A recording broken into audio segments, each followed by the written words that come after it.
오늘 봉독하신 말씀, 우리 고린도전서 10장 말씀을 통해서 사도 바울께서는 지난 시간 9장 말씀에 연결하여 계속하여 신앙생활에서 우리 성도에게 요구되는 것이 무엇인가 가장 중심적이고 또 결론적인 말씀으로 부연하여 말씀하고 있는 것을 보게 됩니다. 우리 1절 말씀에 가르라는 단어가 있는데 원어에는 우리 한국말 성경에는 이 말을 넣지 않았어요.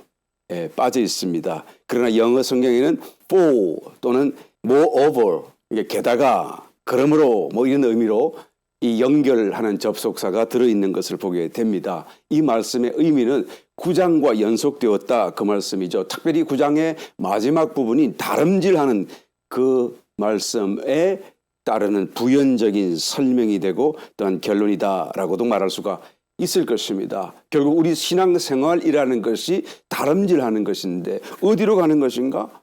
우리의 신앙생활이라는 것이 무엇을 추구해야 하는 것인가? 우리가 마땅히 기도해야 할 것이 무엇인가? 라는 그런 등등의 아주 신앙 본론적인 질문을 갖고 그 질문에 대한 원론적인 어떤 대답으로서 결론을 내려 주시는 말씀이 바로 본문 말씀이다라고 할 수가 있습니다. 영생을 받았고 그 주님의 보호하심 아래 살면서 은혜를 체험하는 가운데 살고 있음에도 불구하고 넘어질 수가 있는가? 또 그 길에서 뭔가 잘못되고 넘어질 수가 있는 것인가? 앞에 있었던 모든 말씀을 다 총정리하시면서 이와 같은 질문을 따라 이제 대답을 하고 있는 것을 보게 됩니다. 우리 봉독하신 1절 말씀으로 돌아가서 보겠습니다. 형제들아 너희가 알지 못하기를 내가 원치 아니하노니 우리 조상들이 다 구름 아래 있고 바다 가운데로 지나며 모세에게 속하여 다 구름과 바다에서 세례를 받고 구름 아래에 있다고 하는 것은 이제 하나님의 그 임재 아닙니까? 구름 가운데 거하시는 하나님이 늘 구름으로 지난 뜨거운 태양빛을 가려주시고 그 모든 속한 백성들의 그런 어떤 하나님의 임재 아래에 있음을 느낄 수 있도록 늘 인도해 주셨던 것을 보게 됩니다. 이것을 신약적인 의미로 우리가 재해석해 보게 된다고 한다면 영의 임재, 성령의 인도라는 말로 말할 수가 있을 것입니다. 바다 가운데로 지나며 라고 하는 이 말씀은 무엇입니까? 물 세례를 받는 것을 얘기하죠. 구름과 바다에서 세례를 받고 라고 한 것처럼 바로 구름 아래에서 성령 세례, 하나님의 성령의 임재 아래에서 받는 또 바다, 물 세례 이런 세례를 다 받고 그런데도 여전히 넘어질 수가 있는 것인가? 그런데도 불구하고 하나님의 은혜 속에서 어떤 배반적인 행동을 할 수가 있는 것인가? 라는 것을 보게 되는 것이죠. 그래서 오늘 본문 말씀에서 사도 바울께서는 신앙생활에서 요구되는 것은 넘어지어서는 안 된다. 손줄로 생각하거든 넘어질까 두려워하라 라는 그 말씀은 교만한 자에게 하는 말씀이 아닙니다. 여러분 모두가 다 서야 돼요. 모든 성도가 반드시 단단하게 믿음으로 견고하게 서 있어야 한다라는 것이죠. 그래서 내가 지금 이제 어느 정도 섰다고 생각 들거든 그러면 절대로 넘어지지 말라라고 하는 아주 애틋한 그런 권고의 말씀이다라는 것을 우리는 알아야 되는 것이죠. 그런데 이 백성들의 모습을 보게 되면 결코 서 있는 모습이 아니었다라는 것이죠. 그와 같이 영적인 의미 속에서 물 세례를 지나가고 성령 세례를 지나가고 또 출애굽하여 구원을 받고 지금 하나님의 은혜 속에서 만나와 메추라기와 그다음에 온갖 것으로 다 공급받고 살면서도 불구하고 그들의 입에서는 늘 불평이 떠나지 않았고 끝없이 남 탓으로 서로 불신앙적인 모습으로 살아갔던 것을 보게 되는 것이죠. 우리는 이 백성들을 대할 때마다 우리의 마음속에 한 가지 질문이 떠오릅니다. 어떻게 이럴 수가 있을까? 어떻게 이렇게까지 하나님의 은혜, 하나님의 임재가 구름으로까지 느끼고 보여지고 감촉될 수 있는 그런 가까이 와 계신 주님의 임재 앞에서도 어떻게 이런 행동과 삶을 살아갈 수 있을까라는 생각을 하게 됩니다. 그러나 여러분 이 백성들을 정죄하기 전에 우리의 모습을 살펴보기를 원합니다. 우리는 오늘날 여러분 정말로 새 사람으로 살아갈 수 있는 새 생명을 받았고 중생하였고 하나님의 영이 우리 속에 들어와 계심에도 불구하고 이 백성들처럼 살고 있지는 않은가라는 것이죠. 바로 이 백성들이 중생하지 않았음에도 불구하고 구약 성도임에도 불구하고 구약 백성으로서 새 사람으로 살기를 기대하기보다는 오히려 우리가 우리의 모습을 돌아보면서 우리가 우리의 새 생명으로 살고 있는지를 거울처럼 비춰주기 위하여 지금 이 본문 말씀이 우리 가운데 있는 줄 믿습니다. 3절 말씀, 다 같은 신령한 식물을 먹으며 다 같은 신령한 음료를 마셨으니 이는 저희를 따르는 신령한 반석으로부터 마셨음에 그 반석은 곧 그리스도시라. 그러나 저희의 다수를 하나님이 기뻐하지 아니하신 고로 저희가 광야에서 멸망을 받았느니라. 다 같은 신령한 식물이 뭐죠? 만나였습니다. 신령한 음료가 뭐죠? 반석에서 나온 물이었습니다. 이 모두가 다 그리스도를 상징하고 있지 않습니까? 그리스도를 먹고 마시며 그리스도와 함께 지금 살며 가고 있음에도 불구하고 저희의 다수를 하나님이 기뻐하지 아니하셨다. 그래서 어떻게 됐죠? 광야에서 전부가 다 멸망을 받았다라고 말하고 있습니다. 여러분, 이와 같은 상황이 구약으로 끝나고 이 백성으로 끝난 것이 아닌 것을 저와 여러분은 잘 알아야 하는 것이죠. 신약 성경에서도 동일한 대비가 그대로 우리에게 계시되고 있습니다. 마태복음 7장 22절에 가서 보게 되면 그날에 많은 사람이 주님께 올라와서 돌림받고 주님 앞에 섰을 때 많은 신약 성도겠죠. 그들이 주여 주여 우리를 위하여 천국문을 열어주소서, 우리를 위하여 상 주소서라고 말할 텐데, 그럴 때 주님이 뭐라 그러죠? 이 불법을 행하는 자들아 내게서 떠나가라, 나는 너희를 도무지 알지 못한다라고 말하지 않아요. 그때 어떤 사람들입니까? 많은 사람들이 이제는 주님 앞에서 내가 쫓김을 당한다는 말씀이에요. 안타깝게도. 그런데 또 누가복음 12장 32절로 가서 보게 되면 적은 무리여 무서워 말라, 너희 아버지께서 그 나라를 너희에게 주시기를 기뻐하시느니라. 제자들에게 말씀하시는 가운데 차라리 많은 무리라고 했으면 정말 우리의 마음이 위안이 될 것 같은데 적은 무리여, 그러니까 천국을 소유하는 사람은 적다라고 지금 주님이 말씀하시는 거예요. 많은 사람, 그 광야를 지나가는 이스라엘 백성들, 많은 저희의 다수를 하나님이 기뻐하지 아니하셨기 때문에 그들이 광야에서 전부가 다 멸절당했다라고 하신 말씀 그대로 신약 성도에게도 나타나는 것을, 또 그렇게 될 것임을 성경에서 우리에게 말하고 있다는 것을 우리는 주목해야 돼요. 기뻐하지 아니하신 결과 어떻게 됐나요? 멸망되었습니다. 어디였어요? 광야였어요. 왜 광야입니까? 가나안에 못 들어갔다는 의미겠죠. 여기서 멸망당했다라고 하는 것은 영생의 구원을 잃어버렸다, 신약적인 의미 속에서. 또 하나님의 백성으로서 완전히 이제 끊쳐짐을 받았다라는 그런 의미는 결코 아닙니다. 영생 구원이라고 하는 것은 여러분 영원한 거잖아요. 단 한 번으로 우리가 주님을 영접하고 나면 우리가 아무리 잘못해도, 아무리 악한 처지에 빠진다고 할지라도 영생을 잃어버릴 수는 없습니다. 그 영생은 영원한 것이고 단 한 번에 일어나는 사건 아니겠습니까? 그러므로 우리가 아무리 주님께 내치심을 당하고 그리고 버려진 바 된다고 할지라도 영생만큼은 잃어버릴 수 없다라는 것을 성경이 강력하게 말씀해 주고 있습니다. 그렇다고 한다면 이 백성들이 광야에서 멸망당했다는 그 의미는 무슨 의미입니까? 가나안 입성이라는 것은 무슨 의미입니까? 그들은 하나님의 백성이 되지 못했다는 말이 아니고 거기서 끊어졌다는 말이 아니고 가나안에 입성하지 못했다라는 의미인 것입니다. 가나안 입성이라고 하는 것이 결국 영생, 신약적인 의미 속에서 영생을 받고 난 뒤에, 영생 구원을 얻고 난 뒤에 이제는 좋은 땅이신 그리스도, 가나안이신 그리스도 안으로 들어가는 것을 얘기하는 것이겠죠. 이것은 휴거당하고 혼인잔치에 들어가며 주님 안에서 그 놀라우신 은혜와 은총을 함께 누리는 축복이라고 말할 수가 있는 것입니다. 이것을 우리가 천국 문을 열어주소서라고 하는 문을 두드리는 그 미련한 다섯 처녀들처럼 동일한 상황 속에서 우리는 일체된 이해를 가질 수가 있다라는 것이죠. 모든 것이 영생 구원에 대한 말씀이 아니라 이제는 영생 구원을 받은 저와 여러분 모든 성도들에게 이제 다시 정말로 휴거당하고 그리고 주님 앞에 섰을 때 혼인잔치에 들어가서 그 주님이 주시는 신령한 은혜와 은사들을 함께 누릴 수 있는가 없는가라는 문제를 다루고 있다는 것을 우리는 알아야 한다라는 것이죠. 출애굽했습니다.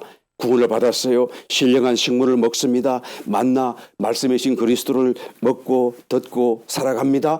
또한 신령한 음료를 마십니다. 생명수이신 그리스도를 체험하고 자기 속에 넘치는 것을 또한 충만함을 넘치기도 체험하기도 합니다. 그런데도 불구하고 이러한 삶의 모습이 가나안 땅으로 들어가게 해주는 완전한 보장이 되지 못했다라는 결론에 우리가 이르게 되는 것이죠. 어떻게 이렇게 이런 일이 가능할 수가 있는 것일까? 그러면 누가 과연 들어가는가? 누가 이기는 자인가라는 질문을 던지지 않을 수가 없는 것입니다. 누가 가나안에 들어갔는지를 이 본문 말씀에서 우리가 다시 한번 찾아보게 되면 그 의미와 그 조건을 분명하게 이해할 수 있을 줄 믿습니다. 누가 들어갔나요? 여기서는 정확하게 기록하고 있지 않습니다. 우리는 잘 알고 있습니다. 여호수아가 들어갔죠. 갈렙도 들어갔죠. 이 두 사람은 특별히 믿음으로 하나님의 인정을 받았다는 사람이죠. 다른 모든 사람들이 다 그것을 부인하고 불신을 택했지만 이 두 사람만큼은 믿음을 선택했던 거예요. 그래서 그들은 멸망당하지 않고 살아서 들어갔던 거예요. 가나안 땅을. 그러니까 이 두 사람은 오늘날 신약시대의 성도들로 보게 되면 살아있는 동안에 죽지 않고 돌림받고 혼인잔치에 들어가는 살아서 이기는 자들이다라고 말할 수 있습니다. 성경에서는 두 사람은 정인, 정거의 의미를 가지고 있지 않습니까? 이 두 사람이 살아서 이제는 돌림받고 살아서 혼인잔치에 들어가고 살아서 그리스도 안에 들어갈 수 있는 그런 이기는 자들을 예표하고 있다. 또 이 가나안 땅에 누가 들어갔나요? 야곱이 들어갔잖아요. 죽은 자기의 해골이. 또 요셉도 마찬가지. 해골이, 자기의 죽은 해골이 들어갔잖아요. 야곱의 해골은 그 아들 요셉이 친히 그것을 거기까지 가서 안치해 드렸고, 이제는 요셉은 자기는 애굽에서 죽었습니다마는 출애굽하는 백성들에게 명령하여서 자기의 해골을 메고 가라. 그래서 자기의 해골을 메고 가서 가나안 땅에 안치하게 됩니다. 그래서 이 두 사람은 또한 무엇을 의미하죠? 신약 성도로 치면 죽은 이기는 자들. 예수님 오시기 전에 이미 죽었으나 그러나 그의 모든 삶을 통해서 이기는 자의 삶을 살았기 때문에 주님 오시는 날에 살아서 돌림받는 사람들보다 먼저 그들이 일어나고 먼저 돌림받고 주님의 혼인잔치 안으로 들어가게 될 것입니다. 그러므로 살아서 들어가는 두 사람, 죽어서 들어가는 두 사람, 이 모든 사람들의 공통점이 있다고 한다면 한 가지, 믿음이에요. 그 믿음이 아주 걸출한 믿음입니다. 보통 믿음이 아니잖아요. 다른 모든 사람들이 다 믿지 못하는 상황 속에서도 이 사람들만큼은 믿음을 가졌어요. 하나님 말씀을 붙들었어요. 그 말씀을 선택했다라는 것이죠. 여러분, 가나안 땅은 어떻게 들어가는 것입니까? 믿음으로 들어가는 거예요. 아주 분명한 믿음이 있어야 돼요. 끝까지 믿어야 돼요. 이 믿음에서 흔들리지 말아야 돼요. 정말로 광야 기도하시는 분들 중에서도 여러분, 이 말의 의미를 좀 더 깊이 이해하시길 바랍니다. 정말로 믿음을 가지고 정말로 쉬지 않고 기도로 우리는 가나안 땅을 정복해 들어가야 될 것입니다. 또 누가 들어갔나요? 제1세대 백성들은 못 들어갔지만 그 자녀인 제2세대 백성들은 들어갔어요. 그러면 제2세대 백성들, 자녀들과 제1세대 부모 세대들과는 어떤 차이가 있는 것일까요? 무엇이 다르길래 2세대 백성들은 들어가고 1세대는 못 들어갔나요? 오히려 1세대가 불평을 했다고 할지라도 어떤 면에서는 2세대보다 나은 점도 훨씬 많이 있을지 몰라요. 그런데 결정적으로 다른 것이 있다고 한다면 1세대에는 없지만 2세대에게는 모두에게 있는 것이 있다고 한다면 그것은 바로 요단강인 것이죠. 요단강을 건너갔다는 이 사실인 것입니다.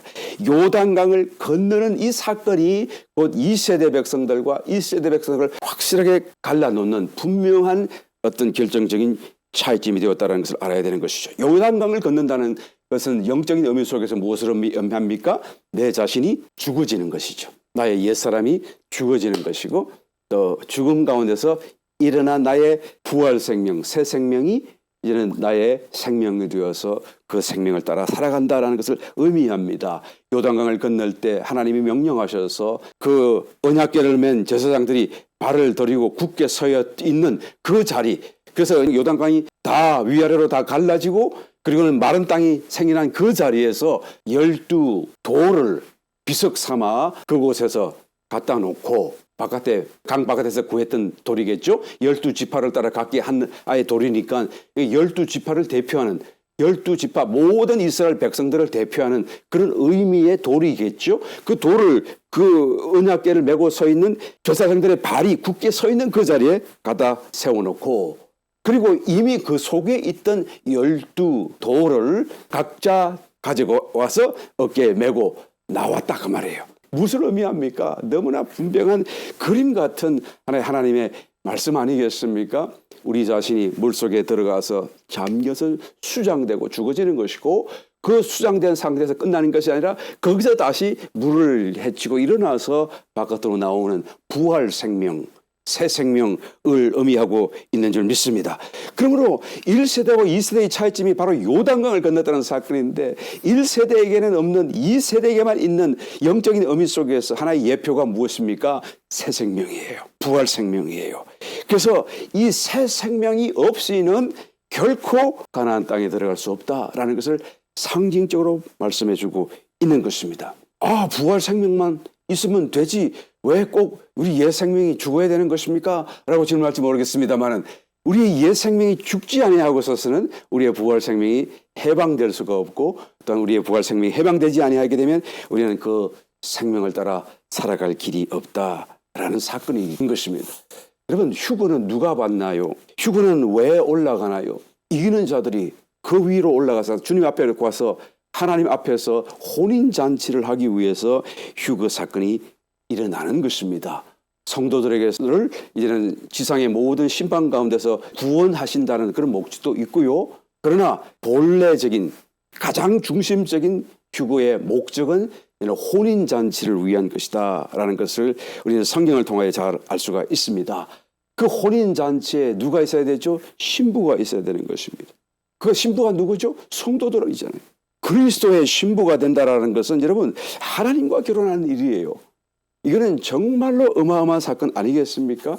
하나님과 연합되고 하나가 된다라는 이 사실은 여러분, 그야말로 정말 거룩한 존재가 되어야 된다라는 것을 전제하는 것이고, 점과 흠이나 주름 잡힌 것이 전혀 없는 온전한 상태를 요구하는 것이다 라고 말할 수밖에 없는 것입니다. 어떻게 죄성을 가진 그대로, 죄의 얼룩과 때가 있는 그대로 여러분 거룩하신 주님의 신부가 될 수가 있나요? 어떻게 한 몸과 연합을 이룰 수가 있을까요? 어림도 없는 사건 아니겠습니까? 에스더서를 읽어보게 되면 에스더가 이방 여인이었지만 왕비로 간택이 된 후에, 후보로 간택이 된 후에 그는 이제는 아직도 왕비가 정해지지 않았음에도 불구하고 후보로만 간택이 됐음에도 불구하고 왕을 만나러 가기 위해서 어떻게 했다고 성경이 기록합니까? 12달 동안에 정결 어떤 예식을 거쳐가야만 했다라는 것이죠. 모략 기름을 발라야 되고 매일같이 향품을 바르고 몸을 정결케 하는 각종 물품으로 몸을 정결케 만들어야 돼요. 1년 내내 하루도 빠짐없이 그렇게 한 다음에 비로소 왕을 만나러 접견하러 갈 수가 있었다라는 거예요. 여러분, 이것이 바로 오늘날 저와 여러분들이 왕중왕이신 그리스도를 만나기 위하여 준비해야 될 것을 보여주는 하나의 사건이 아닐 수가 없습니다. 여러분, 신부가 된다는 것은 말할 수 없는 영광이에요. 정말로 말할 수 없는 영광입니다. 그러나 그 수는 비교하여 매우 적을 수밖에 없다. 왜요? 너무 조건이 까다롭지 않습니까? 너무 참 힘든 어떤 그런 조건을 요구하고 있는 것을 우리가 말할 수 있지 않습니까? 우리가 설령 신부가 되면 너무 감사하고 너무 행복하겠지만 신부가 되지 못한다고 할지라도 여러분, 신부의 친구나 또는 그 혼인잔치를 축하하는 하객처럼 참여할 수만 있다고 하더라도 이 혼인잔치에 참여하기만 하면 그것은 말할 수 없는 축복이다라는 것을 성경이 강력하게 말씀해 주고 있습니다. 누가 그런 사람이 될 수가 있나요? 신부를 제외하고 나머지 이기는 자들이에요. 그 이기는 자들이 완벽하게 이기지 못한다고 할지라도 다만 조금이라도, 다만 금, 은, 보석이 그의 공력이 조금이라도 있는 사람들, 또 옛사람이 죽고 새 생명이 조금이라도 나타난 삶을 산 사람들만이 여러분 이런 자리에 들어갈 수 있다는 것을 성경은 말씀해 주고 있습니다. 요한복음 3장 29절, 신부를 취하는 자는 신랑이나 서서 신랑의 음성을 듣는 친구가 크게 기뻐하나니 나는 이러한 기쁨에 충만하였노라. 누가 말했죠? 세례 요한이 말한 거잖아요. 어린 양신 예수님을 보고 예수님이 지금 막 성도들을 구원하고 제자들을 막 구원하는 것을 보시면서 그 마음속에 신부를 취하는 이는 신랑이나 신부 신랑, 그죠? 그러나 옆에 서서 신랑의 음성을 듣는 친구, 자기는 친구라는 거. 그도 마찬가지 이 혼인잔치에 참여하게 되겠죠? 친구로서요. 또 하객으로서요. 또 마태복음 22장에 보게 되면 혼인잔치 비유를 볼 수가 있습니다. 그 혼인잔치가 다 준비되었으니 이제는 사람들을 초청하는 장면이에요. 살찐 짐승과 또한 소와 모든 것이 다 준비되어져 있고요. 그리고 이제는 거기에 사람들만 오기만 오면 되게끔 모든 것을 준비했다라고 말씀해 주고 있습니다. 그러면 여러분 음식도 준비했으니 신랑도 있고 신부도 당연히 있겠죠. 이 말씀의 비유에서는 절대로 지금 초청받는 사람들이 신부가 아니다라는 것을 우리가 말할 수가 있는 것이죠. 신랑도 이미 있고 신부도 이미 준비되어 있는 것입니다. 다만 하객들을 준비하는 것을 보게 되죠. 마태복음 25장에 나타나는 열처녀 비유에 보게 되면 여러분 신부를 의미하는 것이 아닙니다. 열처녀가 신부가 아니에요. 어떻게 신부 10명을 동시에 신랑 대신 한 분이 결혼한다는 말은 있을 수 없는 일 아니겠습니까? 신부의 친구들이에요.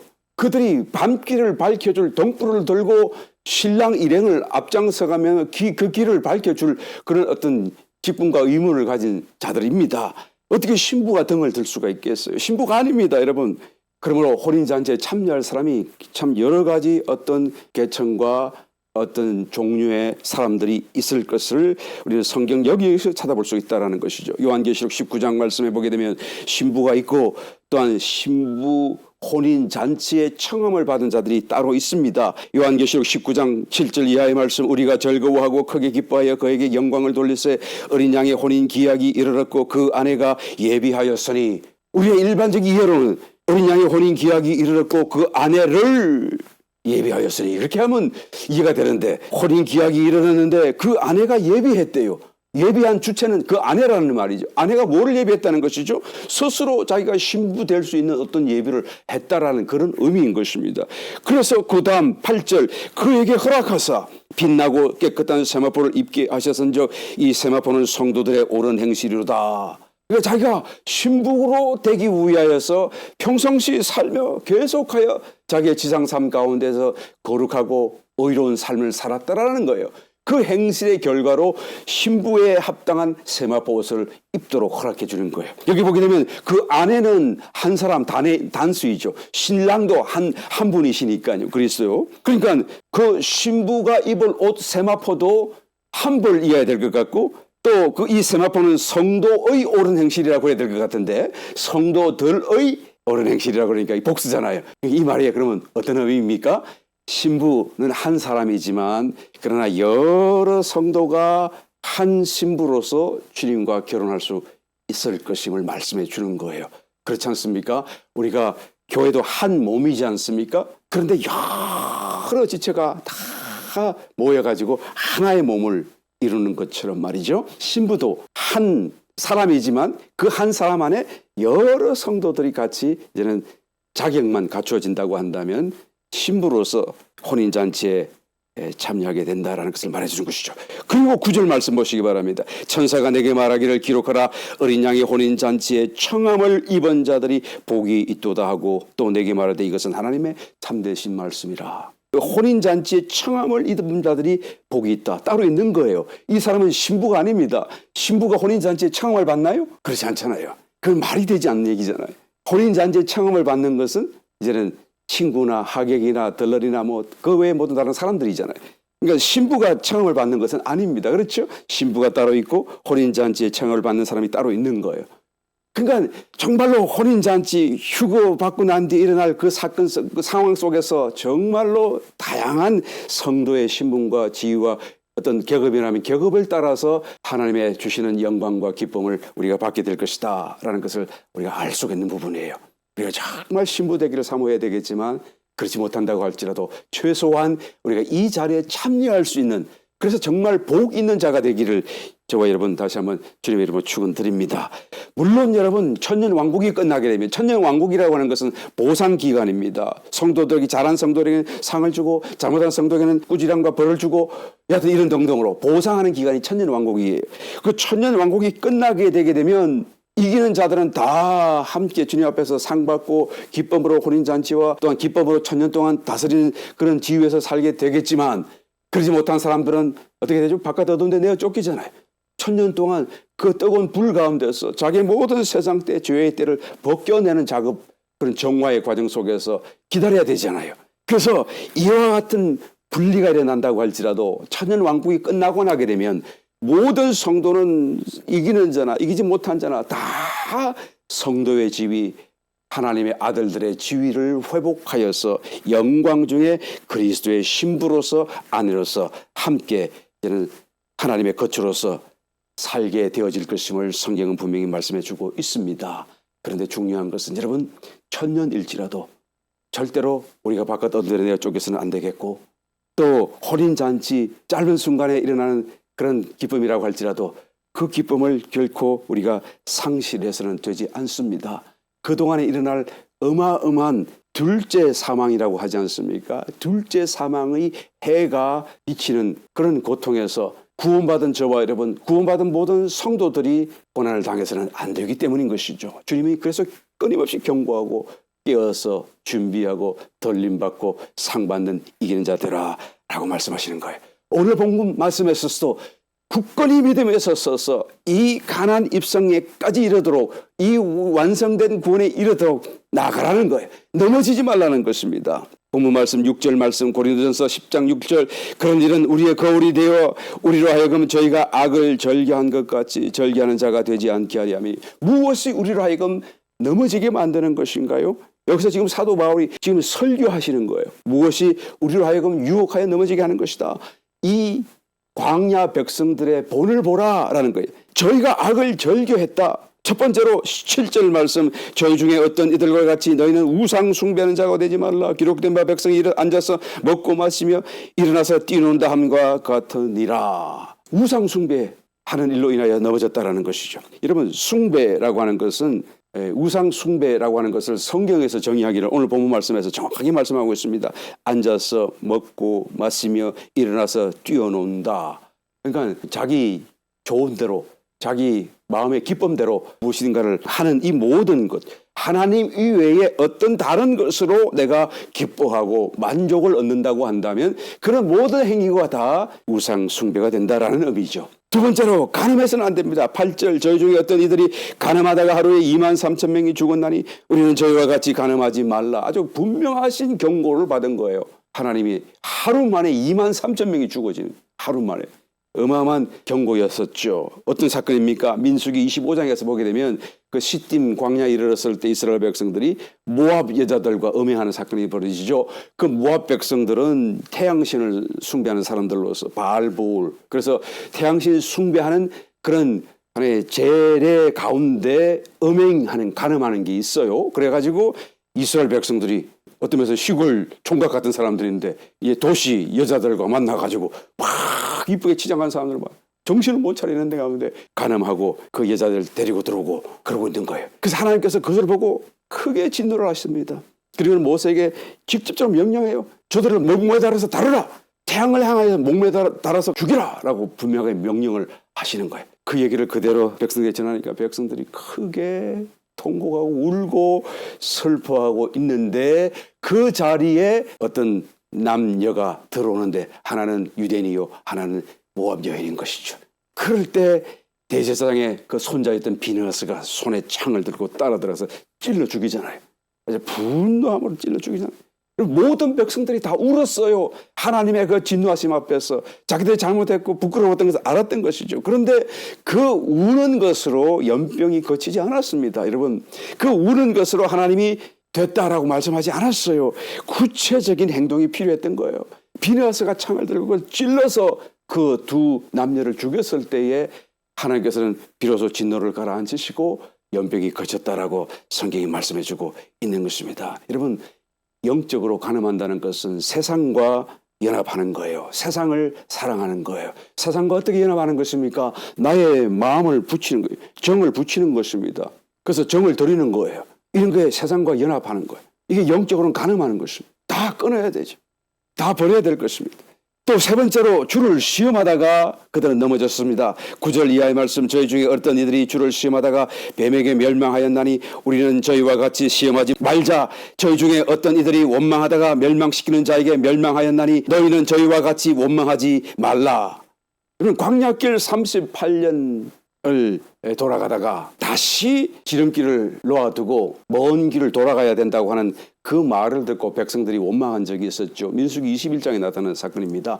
그럴 때 그 원망을 듣고 하나님께서는 불뱀을 보내셔서 순식간에 불신자들과 원망하는 자들을 심판하시는 모습을 보게 됩니다. 그래서 급히 이제는 모세와 대제사장이 하나님 앞에 회개하고 기도하였더니 노뱀을 장대에 높이 세워놓고 이제는 그 하나님의 진노를 거치시고 죽음을 거치겠다는 사건이 기록되어져 있습니다.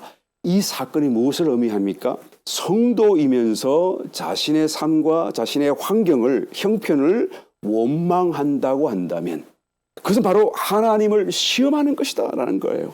성경이 그렇게 말씀하고 있는 것입니다. 성도이면서 하나님의 자녀이면서 백성이면서 자기의 삶을 원망하고 자기의 처지와 형편을 원망하고 불평한다고 한다면 지금 그것은 하나님을 시험하는 것이다라는 거예요. 나는 하나님을 시험할 마음이 아닌데요. 그러나 그렇게 될 수밖에 없는 것은 그 자리에 세우신 분도 하나님이요, 그와 함께 하신 분도 하나님이시고, 그와 같은 형편을 열어주신 것도 하나님이시고, 안배하신 것도 다 하나님이신데 하나님의 그 손길과 지도와 인도를 나는 불평하고 믿지 못하겠다고 하는 것이고, 그러므로 그것은 하나님을 시험하는 일이 되는 것이다 라는 것을 성경이 말씀해 주는 거예요. 그러므로 성도는 여러분 모든 일에 합력하여 선을 주시는 하나님을 믿어야 돼요. 정말이지 않습니까? 영적으로 사실이잖아요. 그 사실을 우리는 붙들어야 되고 믿음에 서야 되는 것입니다. 그러므로 그것을 믿는다고 한다면 모든 삶과 형편, 자리가 다 감사할 수밖에 없어요. 왜요? 이 모든 것을 다 합력해서 하나님이 원하시는 그 선을 이루기 위한 하나의 과정이라는 것을 내가 믿기 때문에요. 그래서 감사로 제사를 드리는 자가 나를 영화롭게 한다고 말씀하셨잖아요. 여러분, 감사로 제사를 드린다고 말씀하고 있습니다. 제사라는 것은 죽이고 피를 쏟고 각을 떼고 그냥 가죽을 벗기고 이런 과정이 제사잖아요. 이거 완전히 죽는 거예요. 감사로 제사를 드린다는 게 의미가 뭐죠? 나는 감사할 수 없는 형편과 여건 속에 있지만 그러나 나는 믿음으로 나는 감사하는 거예요. 그런 감사를 드리는 사람을 하나님은 제사라고 말씀하는 거예요. 감사로 제사 드리는 자가 나를 영화롭게 하나니, 그렇잖아요. 천사들 앞에서 하나님이 얼마나 자랑스럽겠어요. 쟤 봐라, 쟤는 저렇게 어려운 형편 속에도 나를 믿고 감사하지 않느냐, 나를 그냥 인정하지 않느냐. 그러니까 얼마나 기쁘시겠어요. 얼마나 영화롭겠어요. 그러니까 감사로 제사를 드리는 자가 나를 영화롭게 하나니 내가 반드시 하나님의 구원으로 그를 구원하리라. 하나님 약속하시고 말씀하시는 걸 보게 되는 것입니다. 우리가 이와 같은 일에 넘어지지 말고 또한 서서 승리할 수 있는 저와 여러분 되시기를 주님을 축원합니다. 여러분, 이 점에서 우리가 다시 한 번 더 성경이 말하는 구원이 무엇인가라는 것을 다시 한번 재정립해 보아야 될 필요가 있습니다. 그래야 이 말씀의 깊이를 우리가 만질 수가 있는 것이죠. 성경이 말하는 구원이라고 하는 것은 다만 예수님 믿고 영생 받는 것을 말하지 않습니다. 예수님 믿고 지옥 가지 않고 천국 가는 것을 얘기하지 않습니다. 이것은 여러 가지의 단계별 구원이 있고 최종적인 우리가 잘 알지 못하는 구원을 다 포함하고 있다는 것을 우리는 성경에서 분명하게 찾아보아야 되고 이해해야만 된다는 것이죠. 출애굽하는 것만이 구원이 아닙니다. 출애굽 구원이라고 하는 것은 종살이에서 구원받는 것을 의미하죠. 그러니까 정말로 살기 위해서 종살이하는 그런 삶에서 구원받는 것이 이제는 구원, 출애굽 구원이라고 한다면 저와 여러분들은 다 자유자가 된 줄 믿습니다. 이제는 우리가 무엇을 해도 죽지 않아요. 무엇을 해도 하나님 우리를 먹이시고 입히시고 살리실 것입니다. 그 다음에 홍해를 건너가지 않아요. 홍해는 무엇입니까? 원수들이 죽는 것이죠. 죄가 사단이 빠져 죽는 거예요. 상징인 바로와 그의 군사들이 다 빠져 죽었잖아요. 그러니까 홍해 구원이라고 하는 것은 원수들이 우리 눈앞에서 죽어지고 우리에게 더 이상 해방하지 못하도록 완전히 하나님께서 그들을 치시는 구원이 바로 홍해 구원이다라고 말할 수 있죠. 그 다음에 광야를 지나갑니다. 이 광야 구원은 어떤 구원이죠? 불, 구름, 기둥으로 인도하시는, 그리고 만나를 공급하시고 거룩한 생명을 더하여 주시고 생수를 더하여 주시고, 그래서 우리가 먹는 대로 점점 신령한 사랑으로 바뀌어가는 변화와 성숙을 의미하고 있습니다. 마침내 이 광야를 다 지나고 나니 결국은 하나님의 군대로 변화된 것을 성경이 증거해 주고 있습니다. 여러분, 광야 구원 정말 수준 높은 구원이고요, 훌륭합니다. 그러나 이것이 끝이 아니라는 것을 반드시 알아야 됩니다. 그 다음에는 요단강을 건너가야 되잖아요. 요단강 구원이 있어요. 요단강 구원은 무엇입니까? 자기 자신의 자아의 죽음이다라는 것을 말하죠. 옛사람을 벗는 것이고 새 생명으로 살기 시작하는 때 비로소 여기서부터 영을 알고 영의 감동을 따라 살고 영의 어떤 것을 해방시키고 영의 느낌을 따라 살아가는 그런 단계가 바로 요단강 구원이라고 말할 수가 있는 것입니다. 그런데 여기서 끝이 났나요? 그렇지 않습니다. 요단강을 건너간 뒤에 가나안으로 들어가는 것이죠. 좋은 땅이신 그리스도와 연합을 이루는, 그래서 정말로 온갖 좋은 신령한 은혜와 은사 속에 살고 누리고, 그리고 주님 안에서 내가 저 안에 저가 내 안에 있는 이런 완전한 상태를 이루어가는 것이 바로 가나안 구원이다 라고 말할 수가 있는 것이죠. 벌써 하나, 출애굽 구원, 홍해 구원, 광야 구원, 요단강 구원, 가나안 구원, 5가지 구원이 있네요. 어떤 사람은 질문합니다. 당신은 구원받았습니까? 라고 말을 하는데요. 특별히 구원파, 지금도 있는지 모르겠습니다만 구원파가 한때 당신은 구원받았습니까? 구원받았습니다. 그러면 뭐라고 묻나요? 언제 받았나요? 며칠날 받았나요? 어디서 받았나요? 잘 모르겠는데요. 그러면 아니, 그 중요한 구원을, 영생 구원을 언제 받았는지, 어디서 받았는지, 몇 시기에 받았는지도 모른다고 한다면 내가 보기엔 당신이 구원받은 거 아닌 것 같아요. 다시 당신은 구원받아야 될 것 같습니다 라고 말하면 사람을 유혹하고 미혹해서 다시 이단으로 끌고 갔던 것을 우리가 잘 기억하고 있습니다.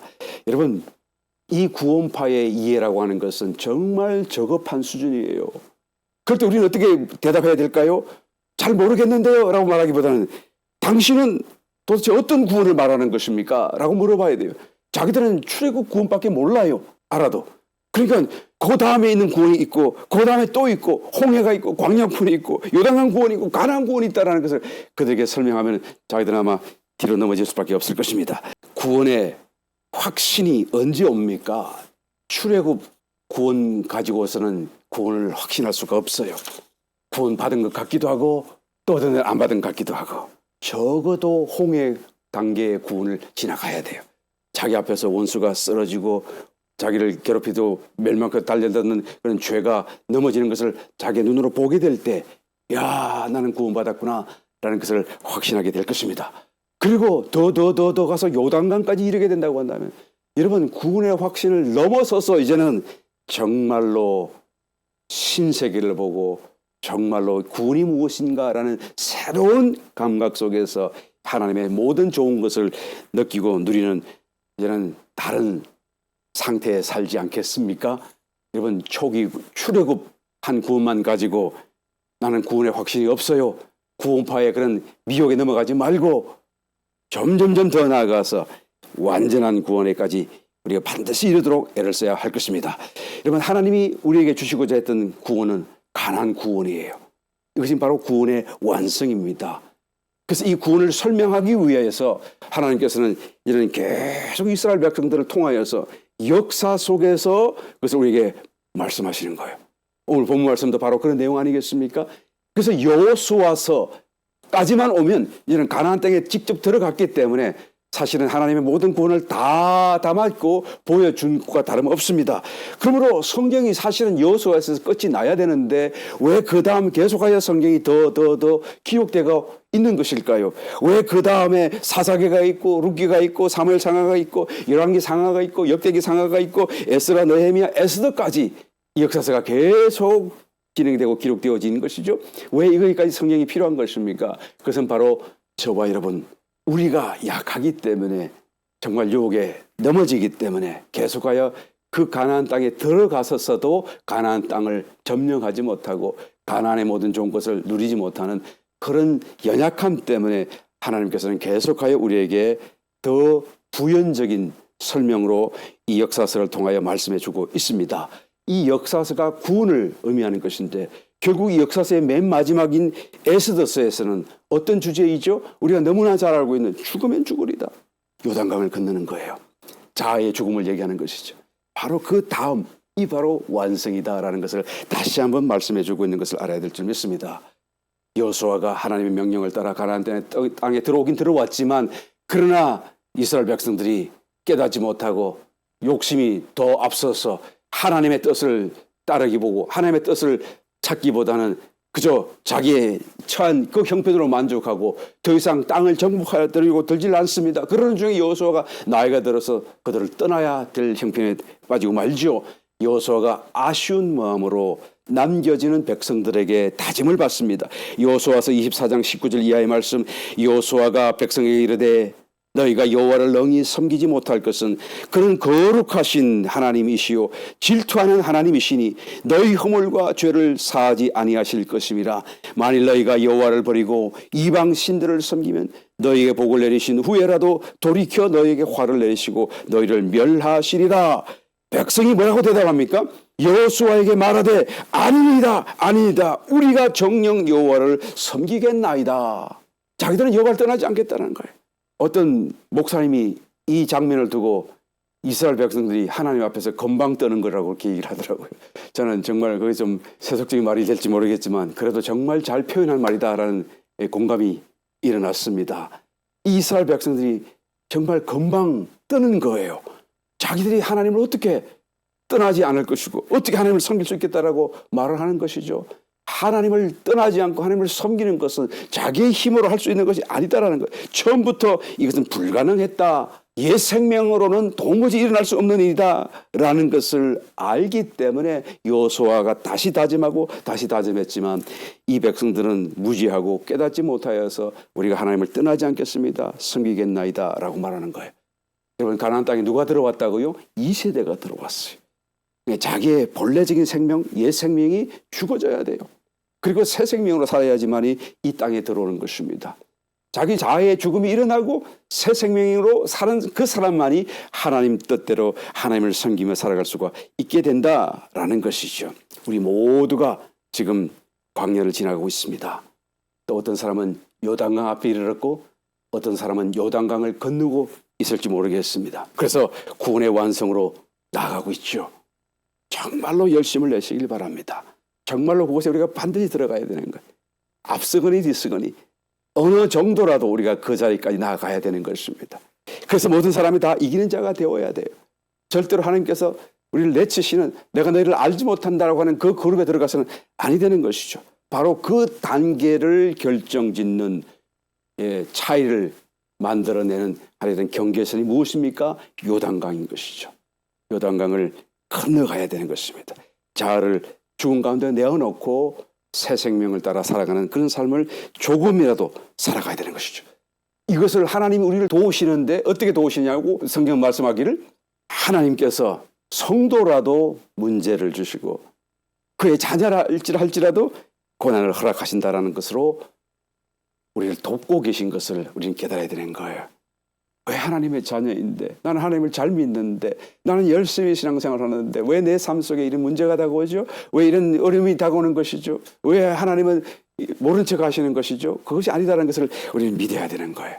합력하여 선을 이루시는 하나님, 이 믿음에서 견고히 서게 되시기를 예수님 이름으로 축원드립니다. 그래서 오늘 봉독하신 말씀 12절 그런즉 선줄로 생각하는 자는 넘어질까 조심하라. 너의 그 믿음을 붙들어라 그 말이에요. 사람이 감당할 시험 밖에는 너희에게 당한 것이 없나니 오직 하나님은 미쁘사 너희가 감당치 못할 시험 당함을 허락지 아니하시고 시험 당할 저음에 또한 피할 길을 내사 너희로 능히 감당하게 하시느니라. 우리 모두가 이 믿음에 서 있어야 돼요. 넘어지면 안 됩니다. 무엇으로요? 믿음으로요. 문제를 당해도 합력하여 선을 주시는 하나님이다라는 것을 믿음으로써요. 하나님의 전신갑주를 입음으로써요. 하나님의 전신갑주에 관한 상세 말씀이 에베소서 6장에 나타나는데 특별히 15절에 가서 보게 되면 이 신발을 평안의 복음에 예비한 것이라고 말하고 있어요. 상당히 여러분 어렵죠, 이해하기가. 평안의 복음 한 이해가 됩니까? 여러분 복음은 무엇인지 잘 아시잖아요. 그 복음이 우리에게 평안을 주는 것이다. 그런 말이에요. 평안의 복음. 이 평안이라는 말은 우리가 그전에는 하나님과 원수되었는데 이 복음으로 인하여서 우리가 하나님과 화목하게 되었다. 그래서 이제는 우리는 평강을 누리게 되었다. 그런 말씀이에요. 평안의 복음. 저와 여러분들이 이 평안의 복음을 다 받았고 그 평안의 복음을 따라서 다 이제는 주님과 화목하게 되어졌습니다. 그런데 이것이 예비한 것, 예비해 놓은 것, 우리가 신발로서 신을 수 있도록 예비해 놓은 것이 있다는 거예요. 무슨 뜻입니까? 평안함이 우리에게 주어지게끔 정말 우리가 그것을 느낄 수 있게끔 그 평안 속에서 설 수 있게끔 마치 신발을 신듯이 그냥 단단하게 우리를 설 수 있게끔 이 평안의 복음, 복음의 평안함이, 복음이 가진 평안함이 우리로 하여금 하나님 앞에 서게 하고 원수 앞에서 서게끔 만들어준다라는 거예요. 그래서 우리 속에 이 복음에서 담겨지는 그 평안함을 따라 우리가 마음을 굳게 하여 이제는 원수 앞에서 흔들리지 말고 서라, 그 말씀이에요. 하나님이 우리를 위하신다. 우리의 죄를 다 대속하시고 우리는 하나님과 화목하였다. 하나님이 우리를 사랑하신다. 우리가 잘 되기를 원하신다. 하나님이 우리를 원하시고 위하신다고 한다면 누가 감히 우리를 가로막겠는가 라는 거예요. 그와 같은 믿음 안에서 단단히 서라 그 말이에요. 신발을 신같이 신듯이 서서 그래서 단단히 서 있으라 그 말이에요. 여러분, 영적인 전쟁을 우리가 싸운다라는 거 오해하지 마시길 바랍니다. 영적인 전쟁은 우리가 싸우는 것이 아닙니다. 하나님이 싸우시는 거예요. 전쟁은 하나님께 속한 것이고 하나님이 싸우시는 것이죠. 우리는 서 있기만 하면 되는 거예요. 우리는 서 있기만 하면 되고 기다리고 견디기만 하면 그 시간 속에 하나님이 싸우셔서 이 싸움의 모든 승리를 우리에게 전리품으로 선물하시고 주시는 것을 보게 되는 거예요. 그 우리의 문제는 무엇입니까? 우리의 신앙생활의 문제가 무엇입니까? 쓰러지느냐 서 있느냐, 이 문제. 서 계시기를 예수 이름으로 축원드립니다. 그러므로 에베소서 6장 13절 이 모든 하나님의 전신갑주를 설명한 뒤에 그러므로 하나님의 전신갑주를 취하라. 이는 악한 날에 너희가 능히 대적하고 모든 일을 행한 후에 서기 위함이다 라고 말씀하지 않습니까? 이게 너무 서두르려고 하지 마시고요, 너무 조급해하지 마시고 낙심하지도 말고 하나님 안에서 믿음으로 서 계시기를 예수 이름으로 다시 한번 축원합니다. 출애굽기 23장 27절 이하의 말씀을 보면 내가 내 위엄을 내 앞에 보내어 너의 이를 곳에 모든 백성을 파하고 너의 모든 원수로 너를 덩지게 할 것이며 내가 왕벌을 내 앞에 보내리니 그 벌이 히위 족속과 가나안 족속과 헷 족속을 내 앞에서 쫓아내리라. 그러나 그 땅이 황무하게 되어 들짐승이 번성하여 너희를 해할까 하여 1년 안에는 그들을 내 앞에서 쫓아내지 아니하고. 한꺼번에 다 쫓아내지 않겠다 그 말씀이에요. 내 앞서서 너의 원수를 다 처리하겠지만 한꺼번에 다 없애지 않겠다. 이 말씀 무슨 뜻이죠? 여전히 너의 삶 속에 가는 그 길에 문제도 있을 것이고 고난도 있을 것이고 어려움도 있을 것이다.